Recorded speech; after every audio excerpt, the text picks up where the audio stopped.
फिलिस्तीन को मान्यता फ्रांस ने दी, ब्रिटेन ने दी, कनाडा ने दी, ऑस्ट्रेलिया ने दी और लगातार उन देशों के नंबर्स बढ़ते जा रहे हैं जो फिलिस्तीन को मान्यता दे रहे हैं।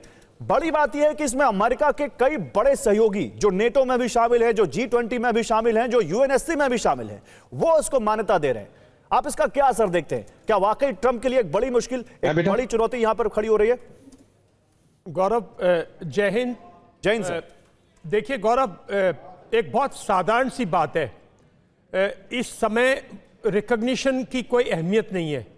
कौन अमेरिका रिकॉग्नाइज नहीं कर रहा और कौन रिकॉग्नाइज कर रहा है पैलेस्टीन को, वो मुद्दा ही नहीं है।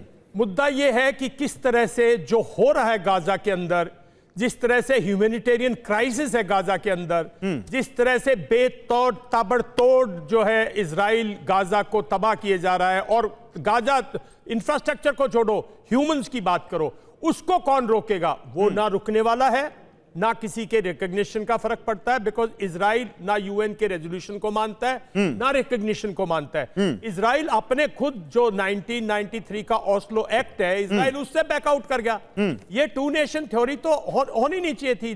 First world war league of Nations के बाद जो डिसीजन लिया था और सेकेंड वर्ल्ड वॉर के बाद जो यूएन ने डिसीजन लिया था, उसके बाद इजराइल को भी रिकॉन्साइल करना चाहिए था। आखिर पैलेस्टीनियंस कहां जाएं? अगर इजराइल को रहने का हक है, इजरायलीज कहते हैं भाई हमें हक है, हमें अपनी हिफाजत का हक है, तो पैलेस्टीनियंस भी इसी दुनिया में, इसी समाज के, इसी देश के, इसी दुनिया के, वो भी तो इंसान है। उनको भी कहीं रहने का जगह, उनको भी कहीं रहने का हक है, उनकी भी सुरक्षा का कोई ना कोई है। हर कोई तो हमास में नहीं है ना, हर कोई गाजा में रहने वाला हमासी नहीं है, हर कोई वेस्ट बैंक में रहने वाला तो उग्रवादी नहीं है। पीएलओ ने, जब यूएन ने पीएलओ को रिकॉग्नाइज किया, ऑलमोस्ट एक्सेप्ट अमेरिका की वीटो पावर छोड़ के, जब पीएलओ ने आपसे डिस्कशंस की, ओस्लो एक्ट के बाद जितनी अरब कंट्रीज थी आपके साथ पीसफुल रिलेशन चाहते हैं, एक जो एक्ट हुआ 7 अक्टूबर 2023 को, वो जो भयानक घटना की हमास ने, वो हमास ने की। अगर आप हमास का इतिहास देखें तो हमास एक उग्रवादी संगठन है, कहीं ना कहीं मैं समझता हूं हमास भी जो है वो भी आपकी देन है साहब। नहीं, और ये जो आप कह रहे हैं, मैं इसी को आगे उठाता हूं। पैलेस्टीनियन अथॉरिटी को डिवाइड करने के लिए तो आपने हमास अम्बासडर वोरा, क्या हम हमास को और फिलिस्तीन को एक नजर से देख सकते हैं? देखिए, हमास के मेंबर्स कितने होंगे, वैसे तो एग्जैक्ट नंबर नहीं है, लेकिन जो अलग अलग रिपोर्ट्स कह रही हैं 20 से 30 हजार मेंबर, और पैलेस्टीनियन अथॉरिटी की रिपोर्ट है कि अब तक 65,000 से ज्यादा लोग गाजा में मारे जा चुके हैं, और अगर घायल लोगों को मिलाए तो ये नंबर 2.2 लाख जाता है, 10% ऑफ गाजा की जो अभी आबादी है। तो इसको कैसे देखेंगे आप? गाजा को, आप पूरे गाजा को हमास कैसे बना देंगे? और फिर इजराइल के इस ऑपरेशन के ऊपर जो सवाल उठ रहे हैं, और उस सवाल के खिलाफ जब यूरोपीय देश एक साथ आ रहे हैं, तो क्या यह बदलते वर्ल्ड ऑर्डर को दिखा रहा है? आइसोलेट होते हुए अमेरिका को दिखा रहा है? बहुत बहुत धन्यवाद सर। मेरी आवाज पहुंच रही है आप तक? बिल्कुल sir, loud and clear. Can you hear me? Yes sir. Sir मेरी आवाज आ रही है आप तक? सर आपकी आवाज भी आ रही है, आप भी दिख रहे हैं, बिल्कुल लाइव हैं इस वक्त आप। अगर आप तक मेरी आवाज आ रही हो तो बोलना शुरू कीजिए सर। जी, thank you very much sir. बहुत बहुत धन्यवाद, आपके साथ जुड़ा हूं इस प्रोग्राम में हमेशा की तरह। आज हम पैलेस्टाइन की जो आप बात कर रहे हैं, दो चीजें हैं इसमें, एक मन क्या कहता है, एक दिल क्या कहता है। दिल कहता है कि वहां पर जितना ठोक रहा है इजराइल इन लोगों को नहीं होना चाहिए, मन कहता है कि इजराइल को भी जीने का हक है। अब मैं आपसे कुछ सवाल पूछना चाहता हूं। इजराइल को बनाया गया था और इस्लामिक दुनिया के दिल में बिठा दिया था, ताकि वहां पर वो पश्चिमी देशों की जो पश्चिमी वैल्यूज की बात करते हैं उनका चौकीदार हो, और कोई कारण नहीं था कि इजराइल को वहां पर उन लोगों ने विराजमान किया। तो वो इस्लामिक दुनिया पर, ऑयल प्रोड्यूसिंग एरिया पे नजर रख सकता है। दिस इज अ फैक्ट, इसका कोई खंडन नहीं कर सकता।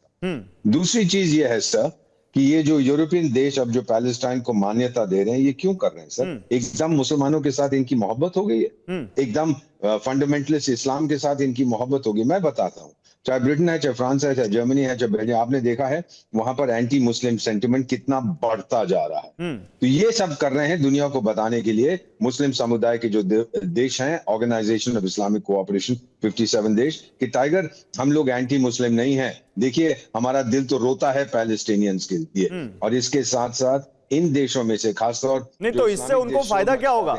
वो अरब कंट्रीज को आखिर क्यों वो कर रहे हैं?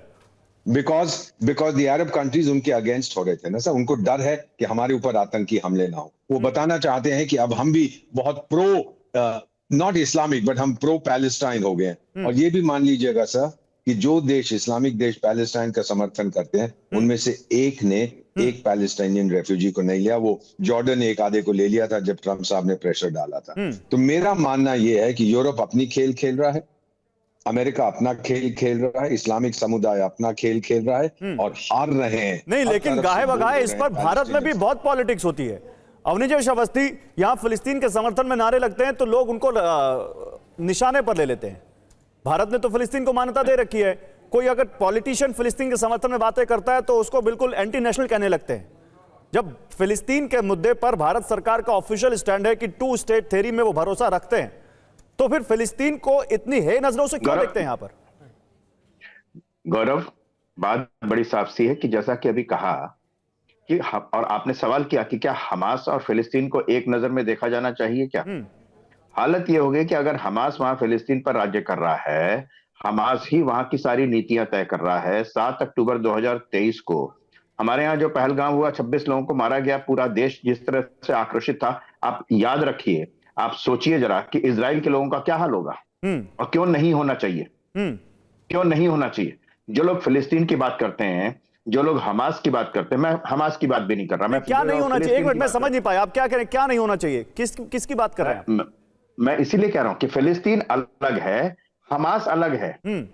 ठीक है। और हमास ने अगर फिलिस्तीन पर कब्जा कर लिया है, अगर आज हम कहते हैं कि जनरल मुनीर ने पाकिस्तान पर कब्जा कर लिया, पाकिस्तान की आवाम से हमारा कोई झगड़ा नहीं है ना, लेकिन मुनीर से और वहां की आर्मी से है, वहां के हुक्मरानों से है ना हमारी। तो आप एक बात बताइए कि आज तक जो लोग भी फिलिस्तीन का झंडा लेकर के या बैग लेकर के चलते हैं, उन्होंने क्या इस बात पर एक बार भी ये सवाल उठाया कि बंधकों मारा तो मारा, अब तक बंधक अब तक फिलिस्तीन के पास हैं, अब तक हमास के पास हैं। उन बंधकों का कोई मानव अधिकार नहीं है? उनके साथ क्या हो रहा है? कितने लोग मार मार के भेजे जा रहे हैं? और 7 अक्टूबर को जिस तरीके से वहां पे लड़कियों के साथ, महिलाओं के साथ, छोटे छोटे बच्चों को ओवन में जिस तरीके से दिखाया गया, आप ये बताइए कि ये तमाम लोग जो हैं, इसके बारे में एक भी जगह कहीं प्रदर्शन हुआ क्या? किसी सरकार ने आवाज उठाई है क्या? किसी ने कहा कि हाँ, ये गाजा पर जो आक्रमण कर रहा है इजराइल, हम उसके खिलाफ हैं, लेकिन इसके पहले जो वहां ठीक है, मैं इसका जवाब ले लेता हूं। पूजा त्रिपाठी, देखिए क्या कह रहे हैं अवनीश अवस्थी कि जो लोग फिलिस्तीन का बैग लेकर घूमते हैं जिस पर फिलिस्तीन लिखा होता है, उन लोगों ने कभी उन बंधकों के लिए आवाज उठाई जो आज हमास के कब्जे में है? अब मुझे लगता है ये एक सवाल किसकी तरफ है आप समझ गई होंगी, जवाब दीजिए मैम। जी जी, देखिए गौरव जी, सबसे पहले अगर फिलिस्तीन को किसी ने राज्य देश का दर्जा दिया था तो वो नॉन अरब स्टेट्स में भारत था। और मैं यहाँ पे नेहरू जी की एक चिट्ठी का जिक्र करना चाहती हूँ जो उन्होंने अपने मुख्यमंत्री को लिखी थी जब अरब मिडिल ईस्ट के देशों के टेंशंस के बारे में वो बात कर रहे थे। उन्होंने कहा था कि हमारी सामरिक शक्ति मानवीय मूल्यों के प्रति हमारी खड़े होने की क्षमता को डिक्टेट नहीं करनी चाहिए, और यही भारत का स्टैंड रहा है पिछले कई सालों से। कोई भी बिना किसी भय का, बिना किसी पक्षपात के हम फिलिस्तीन के साथ और 2 स्टेट थ्योरी के साथ खड़े रहे। जब अक्टूबर 2019 में हमास ने अटैक किया था इजराइल पे, तो सबने एक स्वर में इसका खंडन किया था, सबने एक स्वर में इसको क्रिटिसाइज किया था। लेकिन अगर हम पिछले 20 महीनों में देख रहे हैं, अप्रैल 2024 में इंडिया एब्स्टेन करता है यूएनएचआरसी रेजोल्यूशन में वोट करने में, जिसमें वो सीज फायर की, इमीडिएट अर्जेंट सीज फायर की बात करते हैं। सितंबर 2024 में यूएनजीए रेजोल्यूशन में, जिसमें इजराइल से पैलेस्टीन से 12 महीने के अंदर अपने ऑक्यूपेशन खत्म करने की बात करते हैं, इंडिया से फिर एब्स्टेन करता है। जून 2025 में यूएनजीए रेजोल्यूशन था जिसमें बात यहां किसी के 2 मिलिट्री नहीं, एक काउंटर है इसमें मेरा। पूजा त्रिपाठी, थोड़ा आपने जो पीछे के जो आप डेवलपमेंट बताए हैं, थोड़ा आगे का भी देखिए।